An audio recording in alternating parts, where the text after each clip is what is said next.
Hello, good day sa lahat. Ito po, meron na naman tayong nakitang nag-sponsor na naman or naka-ads na isang page. Tapos, tinignan ko siya. Dito, chinik ko yung mga information niya. Nakita ko din na dito sa may mga ilang tao, mga 10 is legit siya, no? May mga naka-followers din.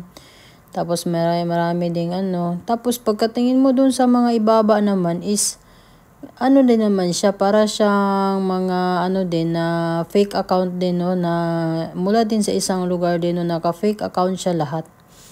So tiningnan ko, chinik ko, parang din siya, no.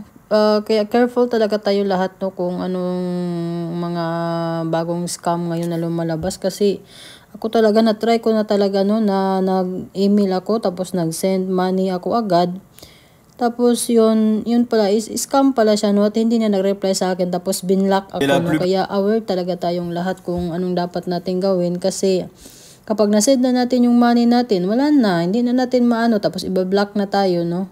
Tapos ito, tinignan ko siya, bago pa din siya, ngayong taon lang. Tapos dito ka magtataka, no, kasi marami siyang admin, tapos from Vietnam din to Japan, 4 na tao at 5 admin. So aware lang to sa lahat, no. Hindi ko sinasabi na ito ay fake account or scam, pero be careful lang, no, sa lahat ng nasa Facebook or page.